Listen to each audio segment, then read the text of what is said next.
이거는 지금 4세대 실비까지 나온 내용인데요. 이거 먼저 이해하시는 게 나을 것 같아서.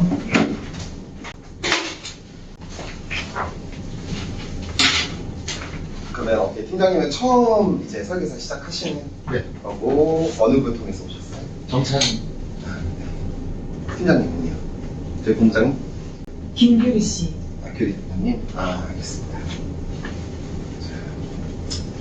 제 소개부터 드리면 저는 삼산본부 김동길 지사장이라고 하고요. 나이는 42살이고 이제 4년 차예요. 저희 본부장님 첫 팀원으로 들어와서 지금까지 일을 하고 있고요.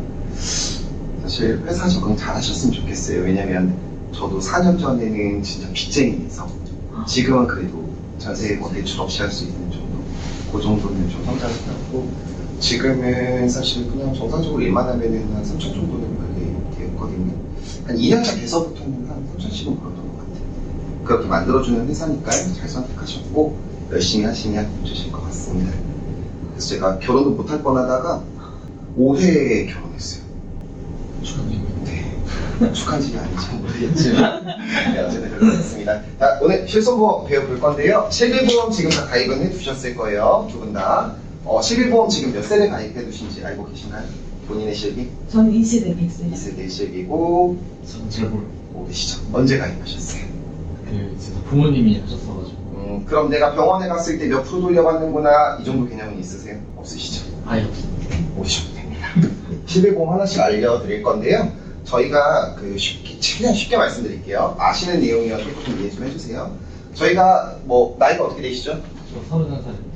그럼 투캅스는 아닐 거고 나홀로 집에는 아시죠? 네. 저희가 나홀로 집에 1, 2, 3, 4가 있잖아요. 네. 이런 순서대로 실비보험이 쭉 나와요. 시기별로 계속적으로 나오는데 현재는 올해 5월 달에 5세대 실손이 이제 출시가 됐고요. 이제 5 시리즈까지 나왔구나. 그렇게만 생각을 해주시면 됩니다. 실비보험 쉽게 말해서요. 실제 손해본 금액 돌려받는 보험이에요. 네. 그래서 내가 뭐 냈던 병원비에 대해서 몇 퍼센트 정도를 돌려받는구나 라고 생각을 해주시면 되는데요. 모두 다 갱신형밖에 없어요. 다만 2004년도에 정말 잠깐 비갱신이었던 실비가 있었습니다. 비갱신이라는 말은 보험료가 오르지 않고요. 정해진 기간 동안 납부하면 보장만 받으면 된다는 거예요. 굉장히 비쌌는데도 갖고 계신 분들이 있어요. 그래서 병원 갔다 오면 발생된 의료비, 급여, 비급여 나라에서 보장하고 안 하고 상관없이 100% 보장되는 실비가 정말 잠깐 있었다. 근데 아마 만나보기 힘드실 거고 저도 4년 동안 딱 한 번 냈거든요. 거의 없다라고 보시면 돼요.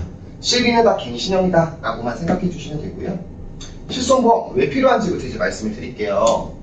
실비보험 일단 우리가 암보험도 있고 뭐 뇌심장 수술비 보험 다 있지만 그건 특정 진단을 받으셔야 되고 수술을 받아야 되고 입원비는 입원을 해야 받지만 이 실손 의료비는 유일하게 모든 질병, 모든 상해에 대해서 보장을 해주는 정말 유일한 보험이다. 그래서 4천만 명이 넘는 분들이 가입한 게 이 실손이고요. 현재는 4천만 명이 넘어섰어요. 더 많아졌다. 마지막으로 이 실손을 우리가 알아야 되는 이유는요. 어쨌든 실손은 돈은 10원도 안 된다고 보셔요. 실비를 내가 10,000개를 팔아도 내 월급이 한 10,000원 나올까 말까? 그냥 없습니다. 종이값도 아까운 게 이 실손보험이고 너무나 나를 귀찮게 하는 거예요. 사실은. 근데 내가 정말 돈 되는 것만 팔아서 영업을 할 수는 없고요. 고객들이 돈을 받았을 때, 보험금 지급을 받았을 때 그때 소개도 제일 많이 나오고 내가 관리받는다 느끼실 수 있거든요. 그래서 기고객을 유지하기 위해서 추가적인 보험을 가입하기 위해서 이 실손보험은 정말 이해를 잘 하셔야 된다 말씀드립니다. 4월달 정말 2달 이제 한 달 좀 지났어요. 그때까지 판매됐던 실비가 4시리즈 4세대 실손이라고 하는데요. 4세대 실손만 이해하면 5세대 실손은 어렵지 않으실 거예요. 자, 실비 어떻게 운영이 되느냐. 갱신이란 말은 아세요? 네. 그러면 재가입이라는 말. 제가 다시 가입한 거. 네, 쉽게 말씀드릴게요. 1년마다 갱신은 쉽죠. 1년마다 보험료가 어떻게 된다? 갱신돼요. 네, 갱신된다는 뜻이 뭐죠? 보험료가 오른. 네, 오른다는 아니고요. 변동된다가 맞아요. 정확하게는 1년마다 보험료가 위험률에 따라서 새로 산출이 돼서 다른 보험료가 나오고 대부분 인상되긴 하겠죠. 그 다음 5년 재가입은 뭐냐면 5년이 지나면 그때 나오는 실비로 원하지 않아도 바뀐다. 예를 들어 22년도에 실비를 가입했다면 27년도에 나오는 시리즈로 변경이 된다. 이해하셨어요? 네. 그렇게 보시면 되고요. 1년마다 보험료 변경이 되고 재가입 주기는 5년이다. 최대 100세까지 가능하고요. 그리고 이제 한도 부분인데 우리가 입원을 하게 되면 병원비가 당연히 통원보다 많이 나오겠죠. 입원하게 되면 5천만 원 한도 내에서 통원은 회당 20만 원 내에서 보장이 가능하다. 이렇게만 기억을 해주세요. 네. 그리고 우리가 10원이든 100원이든 1000원이든 다 보장해주냐? 그렇지는 않고요. 최소 우리가 나중에라도 보험금 청구 받았을 때 최소한 10,000원은 넘어야 된다라는 거. 급여는 10,000원, 비급여는 30,000원인데요. 일단 오늘은 10,000원만 넘으면 청구는 해도 되겠구나. 그렇게 이해해 주시면 됩니다. 저희가 이 통원식 본인 부담금이라는 게 있어요. 병원마다 다르거든요. 최소 이 금액을 빼고 주겠다라는 거예요. 그래서 동네 병원이나 의원 같은 데는 10,000원이 넘어야 되고 종합이나 상급병원은 20,000원이나 20% 좀 큰 금액을 빼고 주는구나. 인지하시면 되는데 제가 외울 것만 이따가 말씀드릴 거니까 그냥 넘어가셔도 되세요. 네. 그 다음 이제 비급여 부분인데요. 네, 안녕하세요. 예. 고객님, 근데 제가 혹시 강의 중이어가지고 딱 1시간 반만 있으면 끝나거든요. 괜찮으세요? 네, 바로 전화 드릴게요. 네. 네, 아까 말씀드린 건 급여 부분이고요. 급여는 우리나라 국민건강보험공단에서 보장하는 치료. 비급여 같은 경우는 보장하지 않는 치료. 그만큼 비싸겠죠. 선택사항이 많을 거예요. 그래서 이제 본인 부담금이 틀려요. 최소 공제 금액이 30,000원 혹은 30% 중 큰 금액을 빼고 준다. 다시 정리해보면 급여는 10,000원이 일단 넘어야 되고 비급여는 30,000원이 넘으면 된다. 그 기준에서만 청구가 가능하다는 거예요. 간혹 이런 분들이 있어요. 고객이 보험금을 청구를 했어. 근데 합산이 30,000원이에요. 그래서 10,000원 넘으니까 청구해야지 라고 청구를 해줬어요. 근데 급여가 10,000원, 비급여가 30,000원인 거예요. 급여는 10,000원이 넘어야 된댔고 비급여는 30,000원이 넘어야 된다 그랬거든요. 그럼 고객이 받을 돈이 없어요. 청구할 필요가 없는데 고객님 제가 이거 청구해드릴게요. 40,000원 넘으셨네요? 했는데 0원이래. 그때 가서 고객한테 고객님 이거 받을 게 없대요. 이러면 누가 믿겠어요? 그래서 그 10,000원이나 30,000원이 넘어야 되는 거예요. 그쵸. 최소 공제 금액. 그래서 저희가 감기로 병원 다녀오거나 하면 막 몇천원, 5,000원, 6,000원 이렇게 나와요. 청구할 필요가 없는 거죠. 대신 사세대 실손은 약값 포함이기 때문에 약값이 만약에 한 7, 8,000원 나와서 합산 10,000원이 넘는다. 청구하셔도 됩니다. 저기 통원 의원으로 했는데 네. 약값이 포함된단 말이 그게 뭐예요? 예를 들어서 병원비가 6,000원이 나왔다. 네. 근데 약값이 6,000원이 나왔다. 어, 그러면 12,000원이죠. 맞죠. 그럼 2,000원은 청구해도 되는 거죠. 이거를 되게 모르시는 분들이 생각보다 많아요. 맞아요. 그래서 항상 고객들한테 청구할 때도 진료비용수증 세부내역서, 그 다음에 고객님 약제비용수증 못 찾으세요? 없으세요? 그럼 약봉투 앞면 사진 찍어서 보내주세요. 합산해서 청구해드릴게요. 라고 하면 웬만하면 자잘한 것도 10,000원은 합산하면 넘어가지긴 하거든요. 그래서 이것만 좀 기억해 주시고요. 자, 그 다음 이 중요한 부분인데요. 비급여 3대 치료라는 걸 이 4세대에서는 구분을 따로 하고 있어요. 왜 구분을 하냐면 선택사항이기도 하고 비싼 치료이기도 하고 하기 때문에 보험사에서 이 세 가지는 일부 제한을 걸어놓는데요. 대표적으로 비급여 주사치료, 가장 큰 대표적인 건 도수치료. 이런 것들은 최소 공제 금액을 30,000원 또는 30% 중 큰 금액을 빼고 주겠다라는 거예요. 다 기억하실 필요는 없고요. 도수치료가 비급여 3대 치료구나. 이것만 오늘 기억하고 가셔도 괜찮습니다. 수준 좀 떨어지셔도 이해해주세요. 아니요, 네. 딱 좋아요. 네. 그 다음 고객들이 많이 물어보는 건데요. 이제 1인실 우리 애기들 특히나 어른들은 1인실 입원을 하고 싶어도 할 수가 없어요. 할 수가 없어. 왜냐면 안 시켜줘요. 절대 안 시켜주고 암 환자분들 정말 중증 질환으로 입원해도 이틀 입원했다가 4인실이나 3인실 아니면 6인실로 옮깁니다. 1인실 입원하기 힘들어요. 근데 어떤 사람들이 1인실 입원이 좀 그나마 쉬울까요? 애기들. 감염에 취약하기 때문에. 또 고열이고 특히나 4세 이하 어린이들은 어디가 아픈지 말을 안 해요. 그냥 물어. 열나고 땀나고 막 이래. 그러니까 병원에서도 응급실에 가기도 하지만 1인실에도 많이 넣어요. 특히나 감염병에 대한 우려 때문에. 그럼 1인실 비용 너무 비싸지 않아요? 실비에서 다 보상해주나요? 다 해주진 않고 있고요. 최대 10만원까지만 보상해줘요. 예를 들어 여기 내용을 보시면 기중병실 차액의 50%라고 되어 있어요. 예를 들어서 1인실 병실 차액분이 30만원이다 라고 하면 그 중에 50%인 원래 15만원만 줘야 되는데 안 된다. 너무 많이 준다. 우리는 10만원까지만 보상을 할게 라고 해서 1인실 입원하는 아이들 특히나 대학병원 가면은 어차피 하루에 20만원 넘게 나와요. 그럼 1인실은 10만원까지만 하루당 보상해요. 그럼 기간도 있어요? 기간이요? 예, 상급병실 저기 한도가 10만 원인데 네. 그럼 보통 아니요, 이거 따로 제한은 없어요. 그 2주 한 달 그렇게까지 못 하더라도 어쨌든 네. 하게 된다면 그쵸. 그렇게 저희가 입원 시 면책 기간이 있잖아요. 세대별로 틀리지만 네. 지금 제가 드린 표에 보시면은 네. 입원 시 면책 기간이라고 아래쪽 5번째 줄에 있어요. 네. 이 면책 기간에만 해당되지 않으면 어차피 보장은 가능해요. 4세대 실비 같은 경우는 면책 기간이 없겠죠. 계속 한도 내에서만 네. 보장이니까. 그래서 1인실은 딴 거 기억하지 마세요. 그냥 10만원까지 보장된다. 4세대가 네, 맞습니다. 네. 그걸 기억해 주시면 돼요. 자, 그러면 실비가 도대체 모든 질병과 모든 상해에 대해서 보상을 한다라고 했는데 다 보상해주나요? 안 해주죠. 대표적인 수술로 우리가 실비에서 보상하지 않는 손해가 뭐가 있을까요? 대표적으로 나 수술했는데 실비에서 돈이 안 나오는 것들 요즘 뭐 요식금 화기정맥 뭐 네. 많잖아요. 많은데 그거는 입원 시면책 이런 거에 해당이 되고요. 우리 성형수술 비만 살 빼려고 뭐라 그러죠? 이거 맞는 거?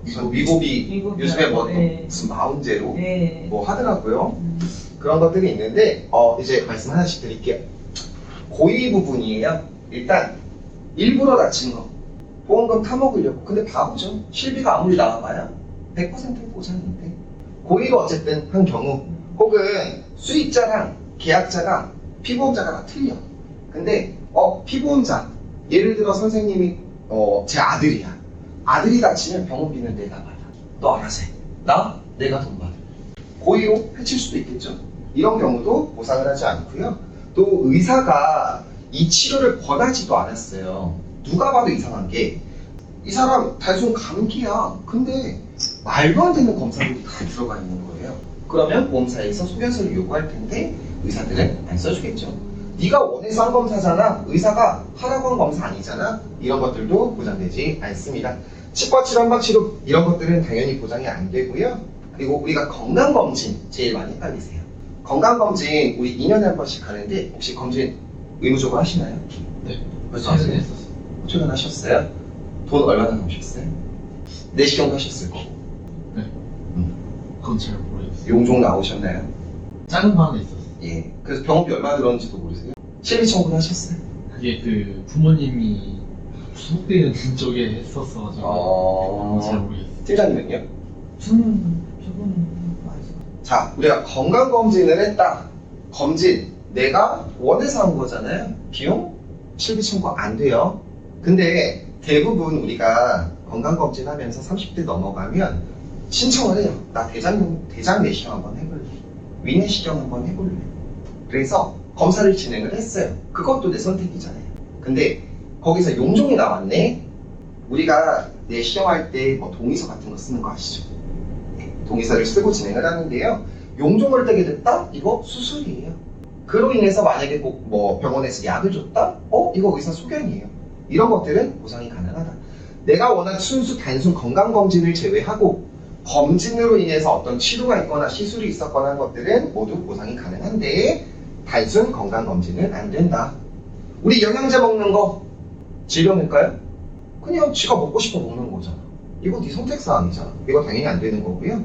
뭐 인공수정이라든지 시험관 이런 것들도 모두 보상에서 제외가 됩니다. 헷갈려 하시는 거 하나 더 있어요. 보조기인데요. 저희가 발에 골절이 됐어. 그래서 의사가 깁스를 해줘요. 깁스를 뭐 석고로 하든 통깁스를 하든 반깁스를 하든 깁스를 했다. 이건 보상이 가능해요. 근데 내가 회사를 나가야 돼서 여기다가 뭐 장비 같은 걸 달아야 되거나 휠체어를 타고 가야 되거나 이런 것들이 있을 수 있어요. 이런 보조기에 대해서는 보상하지 않는 게 실손이에요. 이해되세요? 예를 들어서 저희 비서님도 이번에 겪으신 일인데 골절이 됐어요, 다리가. 네. 그래서 깁스를 했어. 네. 당연히 실비청구 돼요. 근데 내가 걷기가 출근을 해야 되니까 깁스를 할 수 없으니 여기다가 장비를 좀 달아달라고 한 거예요. 그런 것들은 보장이 안 된다는 거. 자, 쌍꺼풀 수술 보장 될까요? 미용 목적은 네, 미용 목적은 안 되고요. 어떤 경우 가능하다? 안검하수, 안검내반이라고 하는데요. 이제 속눈썹이 안을 찌르는 거. 저희 역대 대통령 중에 쌍꺼풀 수술하신 분. 노무현 형님. 노무현 형님이 쌍꺼풀 수술해서 욕을 엄청나게 먹었었죠. 기억 안 나실 수도 있어요. 노무현 대통령님이 이 안검내반이 있으셨어요. 그래서 이게 속으로 안에 이제 속눈썹이 들어와서 쌍꺼풀 수술을 하셨던 건데 이런 경우는 질병 코드가 나와요. 그래서 이 경우는 쌍꺼풀 수술에서 유일하게 이 두 개 진단은 실비 청구가 가능합니다. 그럼 통원이에요? 네. 통원 물론 통원이겠죠 그러면? 그렇죠. 아, 이거는 통원이죠. 통원비. 예.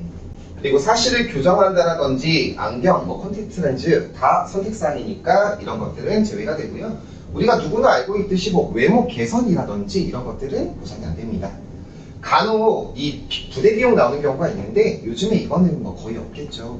저희 어릴 때만 해도 이게 뭐냐면 진료와 무관한 각종 비용이 뭐냐면 예를 들어서 저희 어릴 때 할아버지 병원에 가보면 TV 보려면 동전으로 봐야 됐었거든요. 아시나요? 몰라. 몇 세세요? 뭐 51세인데 몰라요. 진짜요? 진짜 많이 모르실 거야. 네. 네.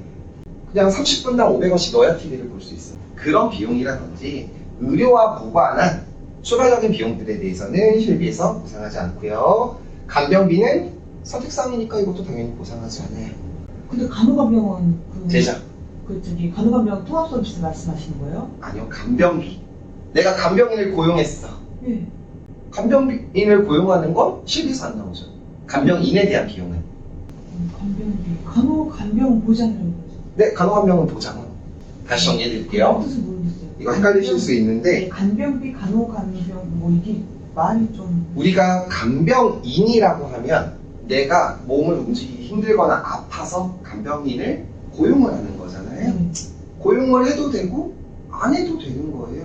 근데 내가 편하려고 간병인을 쓰는 거예요. 선택사항이라는 거죠. 안 돼. 근데 이 간병 서비스는 통합간병이라고 해요. 그러니까 그거는 실비에서 급여로 보상이 가능해요. 급여. 네, 나라에서도 보장을 해줬기 때문에 실제 이 간호간병 서비스를 이용하게 되면 요거는 보장이 가능하다. 선택사항이라고 보기는 좀 힘들어요. 이 간호간병은 어쨌든 국민건강보험공단에서도 인정한 치료에 포함이 되기 때문에 이 간호간병 비용은 실비 청구도 가능하고 액수도 그렇게 많이 나오지 않아요. 하루당 제가 순천향대병원 기준에서 33,000원 정도 어제 청구한 것도 비용이 비싸진 않은데 그 와중에도 실비 청구가 가능하다. 몇 프로 돼요 그러면? 간호간병이요? 네. 실비가 몇 세대냐에 따라 아 다르겠지. 지금 4세대 하고 있잖아요. 네, 맞아요. 그러면 80% 보장이 되는 거죠. 80%. 네. 몰랐어요. 과체중 뚱뚱하다. 자기 마음대로 뚱뚱하게. 저희 와이프 48kg인데 살 빼겠다고 약 먹는데요. 키가 저랑 똑같고 한 168 정도 되거든요. 아 그래요? 와, 진짜 살 좀 찌라고 전에 애를 쓰는데 자기는 45를 만들어야 되겠대. 이게 질병이냐고요? 아니라는 거죠. 과체중 미용 목적 당연히 안 되고요. 뭐 요실금, 항문 관련한 이런 것들은 4세대 실손에서 보상하지 않고 다만 헷갈려 하시는 거 하나가 이 코고름이에요. 우리가 그 코골이가 좀 심하신 분들이 뭘 하냐면 병원에 입원을 해. 그래서 수면 검사를 받아요. 뇌파, 뭐 심장 여기다가 다 호스 달고 검사를 하게 되는데요. 이 경우에 있어서 진단 코드가 수면 무호흡증이다. 우리 차다가 운전하는 사람들 있죠. 이런 사람들 이제 수면 무호흡증 같은 경우는 이게 보상이 가능하고요. 입원한도로 보상이 가능해요. 어차피 자야 이건 확인할 수가 있어요. 그래서 이건 입원을 하셔야 되기 때문에 입원 한도 내에서 보상이 가능하고요. 폭염수술 우리 어릴 때만 해도 의무였습니다. 팀장님 때는 아니셨을 수도 있어요. 민무까지는 아니었죠. 저희는 안 하면은 물림감이었거든요. 이 단순 폭염 같은 경우도 선택사항이 있기 때문에 한 20년 전에는 어땠는지 저도 모르겠어. 다만 지금은 보장이 안 된다는 거. 그리고 자동차 보험하고 산재보험 이거 보상을 받을 수 있을까요? 실비에서? 내가 차 사고가 났어요. 이 차 사고로 내가 병원비가 발생이 됐어. 보상받을 수 있을까요? 아니요. 왜 안 될까요? 저 법이 달라요. 저쪽으로 받아요. 아니에요. 말씀드릴게요. 두 분이서 차 사고가 났어. 팀장님이 운전을 하셨고 행인이었어. 100대? 용이겠죠, 과실이? 그렇게 났는데 팀장님이 이제 병원을 가게 된 거예요. 병원을 가면 뭐라고 하냐면 저 이거 사건 번호 몇 번인데 저 병원 진료받으러 왔습니다 라고 하면 병원비가 안 나와요. 1대 0이요. 네, 맞아요. 어쨌든 요즘에는 차대 사람은 다 거의 100대 0이에요. 그래서 팀장님이 실제 결제한 금액이 없잖아. 어차피 사고번호로 보험사에서 처리를 할 거기 때문에 내가 낸 돈이 없다라는 거예요. 그런 경우니까 낸 돈이 없으니까 돌려받을 게 없는 거죠. 산재, 그 기관이나 나라에서 처리를 해줬기 때문에 내가 낼 돈이 없는 거예요. 그냥 이 경우도 받을 돈이 없다라는 거. 그리고 외국에서 진료받은 행위 보상이 안 됩니다. 왜 외국에 있는 의료기관에서 발생한 의료비는 보상을 안 해줄까요? 전 세계가 진단 코드가 똑같은데 왜 안 해주지? 과도한 의료행위를 잡아낼 방법이 없어요. 그 부분 때문이고요. 그래서 해외에 가시는 분들은 해외 여행자 보험 가입하시면서 이제 가입을 하시는 해외 여행자 보험으로 이 상해나 질병에 대해서 준비를 하시는 거고요. 비응급 환자가 응급실을 간 경우에도 2016년도부터는 보상하지 않습니다. 임신, 출산 이런 것들 당연히 보장을 현재 4세대까지는 안 해줬고요. 5세대부터는 일부 개정이 됐어요. 요거까지는 기억을 안 하셔도 될 것 같고요. 기억하실 거 좀 중요한 거예요. 선천성 뇌질환. 선천성 무슨 뜻이죠? 몰라요. 태어날 때부터 갖고 대한 질환. 근데 이걸 보상을 안 해준대. 뱃속에 있는 애들 내가 어떻게 알고? 그래서 태아보험을 준비할 때 태아 실비를 꼭 같이 준비를 하시는데요. 뱃속에 있는데 22주 6일 안에 가입한 태아 실비만 이 선천성 뇌질환을 보장을 해줍니다. 이 22주 6일을 정해놓은 이유는요. 우리가 아기가 뱃속에 하나랑 둘이랑 누가 더 위험할까요? 둘. 쌍둥이가 훨씬 위험하겠죠. 쌍둥이 태아보험을 거의 요즘에 전 보험사에서 23주 지나야만 가입을 해줘요. 이런 위험도 때문에. 그래서 이 단태아다 하더라도 22주 6일 이전에 가입한 것만 Q코드가 붙어 있어서 선천질환도 보장이 가능하다. 이 선천성 뇌질환만의 문제가 아니에요. 선천적인 질환들에 대해서는 아기가 예를 들어서 24주 차인데 태아보험을 가입을 했어. 태아 실비도 가입을 했어요. 그 경우에도 갖고 나오는 질병은 보상해주지 않아요.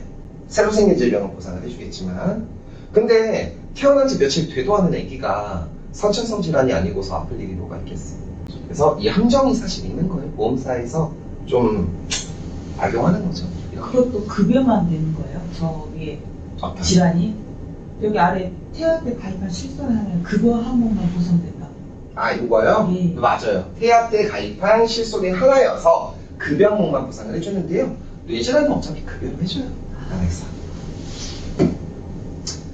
자, 그 다음에 상해, 암벽 등반이나 스카이다이빙 이런 것들도 보상을 안 해주고요. 뭐 우리가 선박, 배 타는 승무원들, 비행기 타는 승무원들 비행기가 떨어져서 죽었어 혹은 다쳤어 보상 안 해줍니다. 그 회사 내에서 내길 기준으로 보험이 어차피 있어요. 이런 것들은 보상을 안 해주고요. 특히나 동호회 활동 이런 것들도 보상해주지 않아요. 그래서 가끔 이런 경우 만나실 수 있어요. 고객들이 나 자전거 그 동호회 활동을 하는데 자전거 타다가 넘어져가지고 나 골절 입었어. 그래서 보험 그 실비 청구하려고 이렇게 하면 간혹 의사소견서를 요구하는 경우들도 있을 수 있거든요. 그래서 만약에 보상팀하고 통화를 하게 되면 이거 동호회 활동 중이라고 하지 마시고 고객님 그냥 앞에서 자전거 타시다가 넘어지셨다 그렇게 얘기하라고 말씀을 드리거든요. 또 이륜차도 보장을 안 해주기 때문에 오토바이 타다가 넘어지신 골절, 상해, 보상 안 돼요.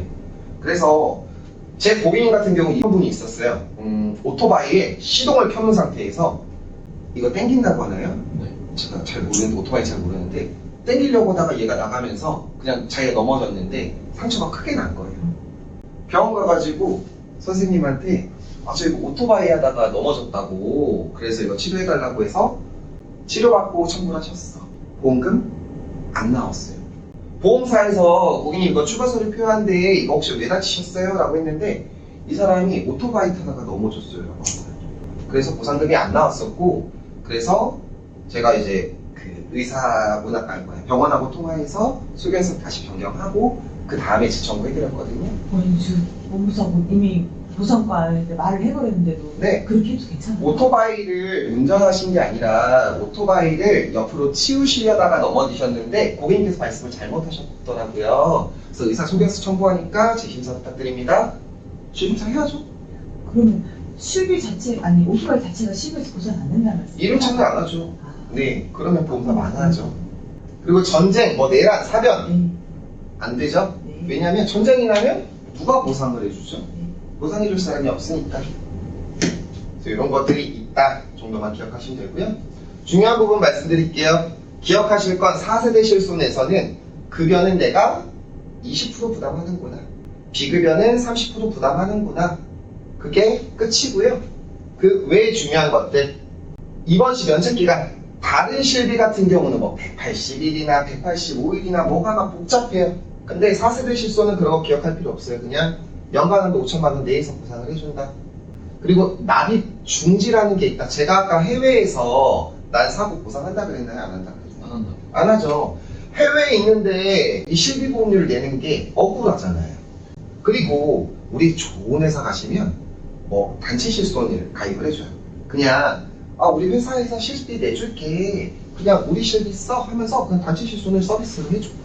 이런 사람들도 이중으로 낼 필요가 없는 거죠. 왜냐하면 단체 실손, 개인 실손 둘 다 가지고 있는 사람들이 있어요. 이유는 정지가 있는 줄 몰라. 그리고 혹은 알면서도 기존 실비가 보장률이 더 높으니까 나 그냥 예전 거 갖고 있을 거야, 이런 상황들이 있는데요. 알고서 정지를 안 하시는 분들이면 괜찮죠. 근데 모르고 하시는 분들이라면 너무나 손해를 보잖아요. 대부분 이 회사 단체 실손 보험은 좋은 회사 다니시는 분들은 가족 4명이 다 실손이 단체로 되어 있어요. 그럼 한 달에 10,000원씩만 해도 4명이면 40,000원이거든요. 이런 것들을 모르고 말씀을 안 해주시면 아쉽겠지만요. 그래서 이런 단체 실손이나 해외 장기 체류자 같은 경우는 납입중지 제도가 가능하고요. 그러면 어떻게, 해외에 나 장기 체류는 맞는데 1년에 한 10번 정도는 왔다 갔다 해. 그러면 이 경우는 어떻게 해야 돼? 서류 내시면 돼요. 한국 들어왔을 때 정지 풀어서 경험 검진 받고 다시 정지하시면 되고요. 서류는 근데 내셔야 돼요. 입출국 관련해서는. 근데 저 단체보험 납입중지하고 해외 저런 고객들이 은근히 많나요? 많죠? 그럼 그쪽에 공부를 좀 해놔야 되겠네요.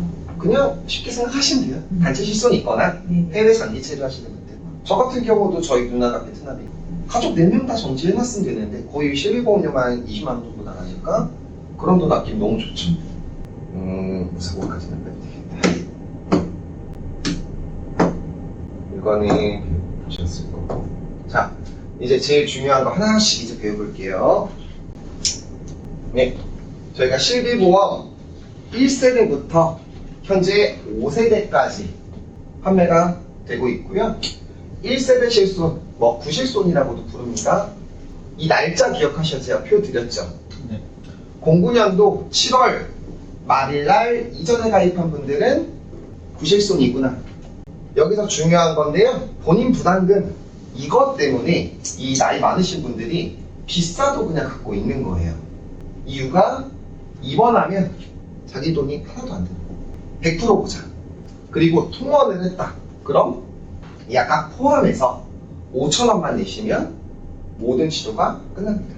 대신 이때 당시 갖고 있는 실비 가입자분들을 만나게 되시면 한도를 잘 보셔야 돼요. 왜냐면 100% 되면 뭐해? 통원 한도가 10만 원이야. 이런 분들도 있고요. 입원 한도도 3천만 원, 적게는 1,000만 원인 분도 있고 1억인 분도 있어요. 그거에 따라서 상담이 좀 필요할 수 있으니까 일단 한도 금액 내에서 입원은 공짜구나, 통원은 5,000원만 내면 되는구나, 약간 포함해서 그것만 기억해 주시면 되고요.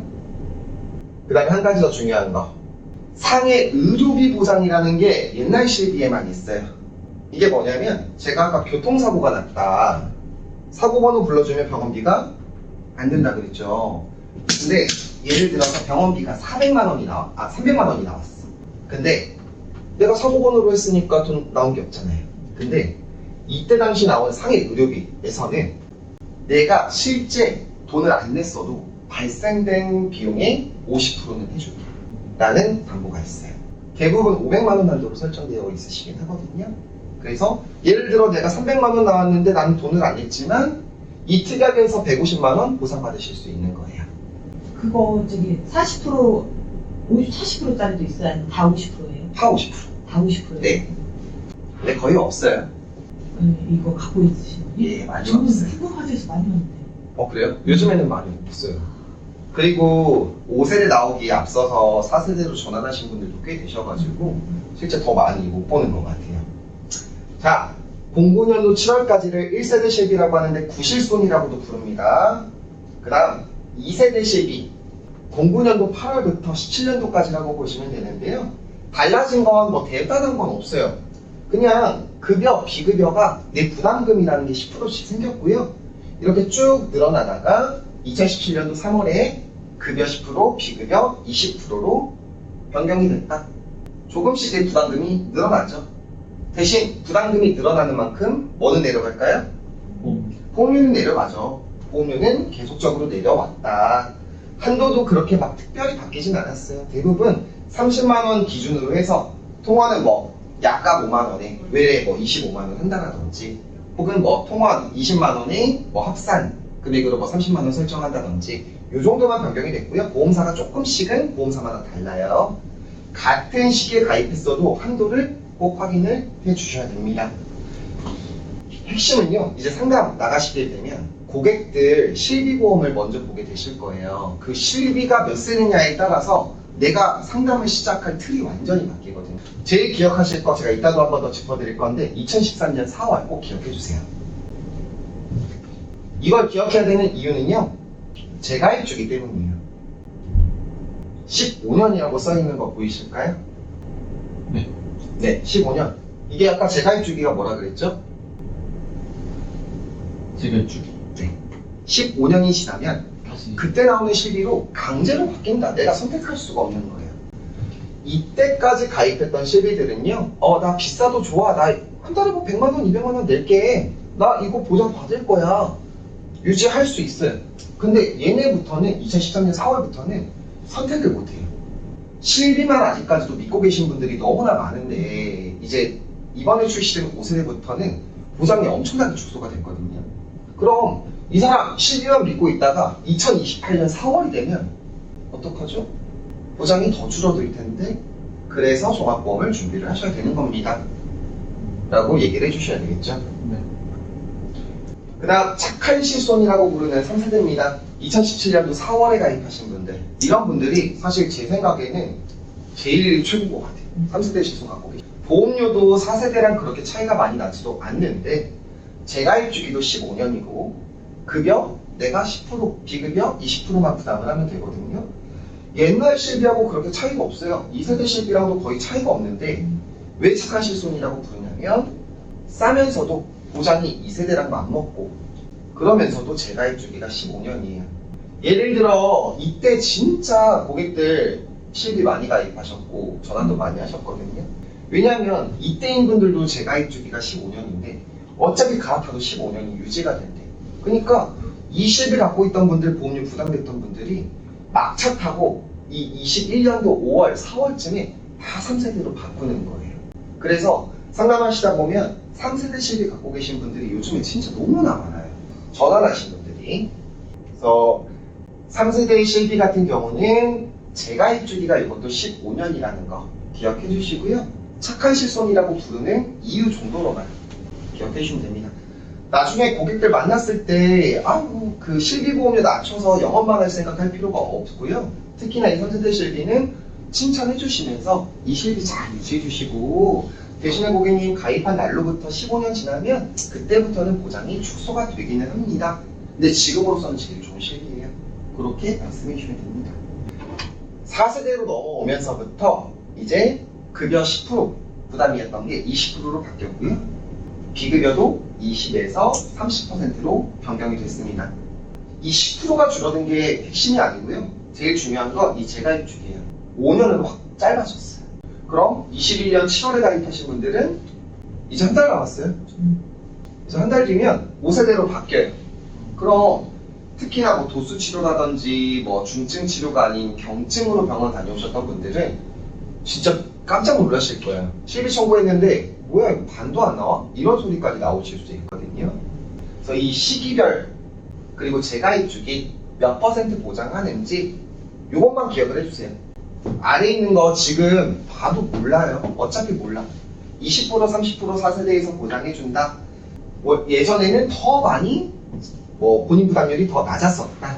마지막으로 재가입 주기라는 게 2013년도에 생겼고 재가입 주기가 4세대는 5년이고 2013년 4월부터 재가입 주기가 생겼는데 15년이다. 이 표에서 지금 이해하셔야 되는 건 딱 이게 끝이에요. 자, 5세대 실비 말씀드리기 전에 유병자 실비 한번 짚고 넘어가 볼게요. 저희가 실비보험 당연히 다들 가입하고 싶어 하세요. 암보험, 뭐 수술비보험 다 필요 없어요. 일단 실비를 먼저 가입하고 싶어 하세요. 근데 보험사에서는 손해율이 너무 높다 보니까 실질적으로 인수 조건이 굉장히 빡세요. 진짜 빡세요. 고지사항은 아직 교육 안 하셨으니까 그냥 빡세다라고만 말씀드릴게요. 유병자 실손 같은 경우는 뭐냐면 이 건강한 사람들이 아닌 사람들이 그래도 나 실비는 가입하고 싶어요 라고 하니 그래 너네도 가입할 수 있는 실손을 만들어는 줄게 대신 보장은 좀 틀리다 이러고서 만든 실비거든요. 우리가 건강한 사람들이 실비 가입할 때는 고지사항이 좀 더 많아요. 근데 이 유병자 실비 같은 경우는 고지사항이 조금 유합니다. 3개월 이내 병력을 물어보고요. 중대질환은 어차피 가입이 안 될 테니까 2년 안에 입원한 적 있냐 수술 있냐를 물어봐요. 근데 가장 많이 걸리는 게 7일 이상 치료에 많이 해당이 되겠죠. 뭐 무릎 주사 계속 맞으시러 다니시는 분, 같은 치료 나이 들어서 계속 치료받으러 다니시는 분들, 이런 분들은 좀 제한이 될 수 있는데요. 어쨌든 이 유병자 실손이라는 게 있다라는 것만 기억을 해주시고요. 근데 저는 저희 부모님, 저희 어머님도 암이 지금 3번째시긴 한데 저도 저희 엄마라도 가입 안 시킬 것 같아요. 저는 부정적인 말씀드려 죄송하지만 긍정적인 부분도 있기는 해요. 말씀드리면 우리가 입원을 하면 5천만 원 한도 내에서 보상해주는 건 똑같대. 근데 최소 공제 금액이 일반 실비랑 많이 달라요. 10만 원이나 30% 중 큰 금액을 빼고 줘요. 통원 같은 경우도 20만 원 한도인데 30%나 2만 원 중 큰 금액을 빼고 줘요. 그러면 입원은 알겠다. 근데 통원은 어쩔 거냐? 통원 우리가 최소 공제 금액이 2만 원이래요. 그냥 내가 아파서 병원 갔을 때 2만 원 이상 혹시 나와보신 적 있으세요? 2만 원이 나오려면요 대부분 도수치료 받아야 돼. 아니면 비급여 주사 여기 무릎에 맞거나 관절이나 이런 데 주사 맞아야 돼요. 근데 얘네는 무슨 짓을 해놨냐면 이 비급여 MRI, 도수치료, 체외충격파, 주사료 보상 안 해요. 그리고 심지어 약값도 보상 안 해요. 왜냐면 유병자니까 혈압약이든 뭐든 계속 먹고 있을 텐데 이건 보상 안 해주겠다는 거예요. 그러면 도대체 2만 원 넘는 통화난도 20만 원의 치료가 얼마나 있겠냐는 거죠. 그래서 저 같은 경우는 이 유병자 실비를 고객들한테 권하는 경우가 간혹 있긴 한데 그 경우에는 이 통원에 대한 단점을 충분히 설명을 드리고 고객님 이거 받는 돈보다 내는 돈이 훨씬 많으실 겁니다. 차라리 이번은 최소 공제 금액이 10만 원이긴 하지만 큰 돈 나가는 거잖아요. 그래서 제가 2번만 유병자로 가입해드리고 이 통원은 좀 빼는 게 어떨까요? 라고 저는 말씀드려요. 그렇게 가입도 돼요? 네. 와. 근데 이렇게 말씀드리면 말씀하시는 분 거의 없을 것 같긴 해요. 네. 그래서 저는 이렇게 해요. 기본적으로 60대 남성 6만 원 정도 보험료가 나온다면 이 통원이 한 17,000원 정도 차지하거든요. 그러면 통원은 빼도 괜찮겠다.